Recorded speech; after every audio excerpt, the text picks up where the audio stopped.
Hello friends, welcome to our channel. இன்னைக்கு பதிவில் இட்லி தோசை இல்லாமல் ரவை வச்சு ஒரு சூப்பராக அருமையான ஒரு பிரேக்ஃபாஸ்ட் ஐட்டம் ரவா அப்பம் ரொம்ப சிம்பிளாக ரொம்ப டேஸ்டியாக எப்படி செய்கிறது அப்படின்னு இப்போ பார்க்கலாமாங்க. ஒரு பவுல் எடுத்துருக்கிறேன். அதில் ஒரு கப் அளவுக்கு நம்ம தண்ணி சேர்த்துக்கலாம். இதில் சில்லி ஃப்ளேக்ஸ் ஒரு டீஸ்பூன் அளவுக்கு சேர்த்துக்கிறேன். பாருங்கள், ஒரு கப் அளவுக்கு ரவை சேர்த்துக்கலாம். இதில் ஒரு 4 டேபிள் ஸ்பூன் அளவுக்கு கடலை மாவு எடுத்து வச்சுருக்கிறேன். அந்த கடலை மாவையும் சேர்த்துக்கலாம். நல்லாவே ஒரு டேஸ்ட்டாக இருக்கும். சேர்த்துட்டு இதை நல்லா கலந்துக்கலாம்.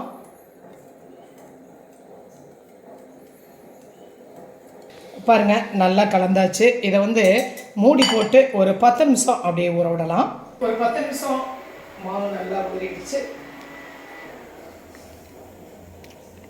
மீடியம் சைஸில் ஒரு சின்னதாக பெரிய வெங்காயம் ஒன்று கட் பண்ணி வச்சுருக்கிறேன். உப்பு பொடியை கட் பண்ணியிருக்கேன், அதை சேர்த்துக்கலாம். ஒரு சின்ன சைஸ் தக்காளி கட் பண்ணியிருக்கிறேன், அதையும் நம்ம சேர்த்துக்கலாம். ஒரு பச்சை மிளகா பொடியை கட் பண்ணியிருக்கிறேன், அந்த பச்சை மிளகாயையும் சேர்த்துக்கலாம். ஒரு டீஸ்பூன் ஜீரகம், அரை டீஸ்பூன் பெப்பர் பவுடர் சேர்த்துருக்கிறேன். இங்கே சாட் மசாலா கூட சேர்த்துக்கலாம். ஒரு டீஸ்பூன் அளவுக்கு உப்பு சேர்த்துக்கிறேன். சேர்த்துட்டு இதை நல்லா கலந்துக்கலாம். இதில் பேக்கிங் சோடா ஒரு அரை டீஸ்பூன் அளவுக்கு சேர்த்துக்கிறேன். சேர்த்துட்டு அதையும் நல்லா கலந்துக்கலாம். ஃபைனலாக ஒரு அரை எலுமிச்சம்பழத்தை எசன்ஸை புழிஞ்சு விட்டுறலாம்.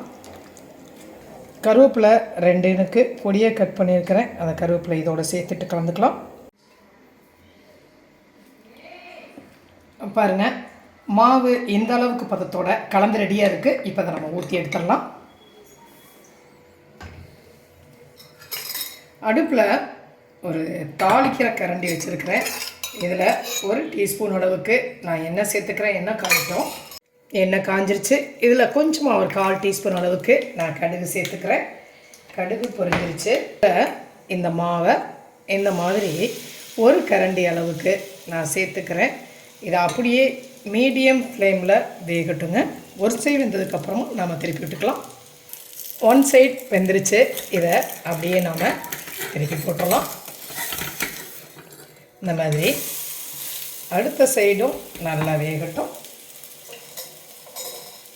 கொஞ்சமாக இதில் ஆயில் அப்ளை பண்ணிக்கலாங்க. நெக்ஸ்ட் சைடு வேகட்டும். பாருங்கள், அழகாக வெந்து ரெடி ஆகிட்டுருக்கு இல்லையா ரவா அப்பம். இன்னுமே நல்லா வேகட்டும்.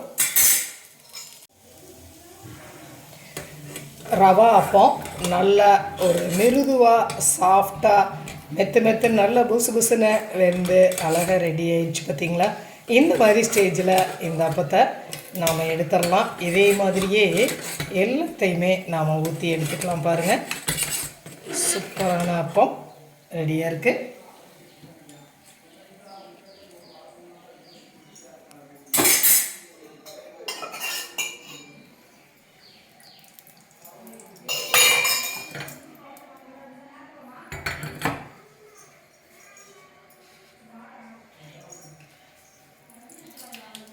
இதே மாதிரியே எல்லாத்தையுமே நம்ம ஊற்றி ரெடி பண்ணிடலாம்.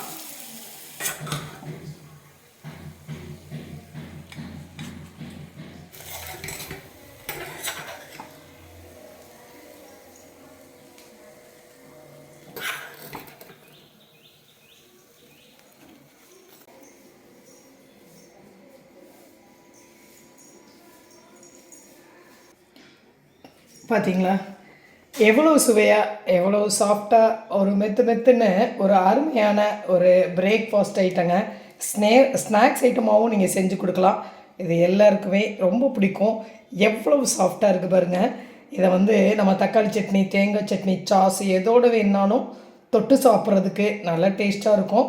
இது எல்லாருக்குமே பிடிக்கும். குழந்தைங்கள்லேருந்து பெரியவங்க வரைக்கும் எல்லாருமே லைக் பண்ணி சாப்பிடுவாங்க.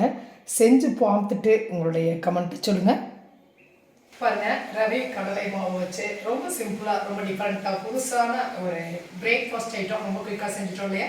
செஞ்சு பார்த்துட்டு உங்களுடைய கமெண்ட் வச்சுக்கோங்க. இந்த பதிவு உங்களுக்கு பிடிச்சிருந்துச்சுன்னா சப்ஸ்கிரைப் பண்ண மறக்காதீங்க. லைக் பண்ணுங்கள், கமெண்ட் பண்ணுங்கள், ஷேர் பண்ணுங்கள். மற்றும் ஒரு பதிவு உங்களை மறுபடியும் சந்திக்கிறேன். நன்றி.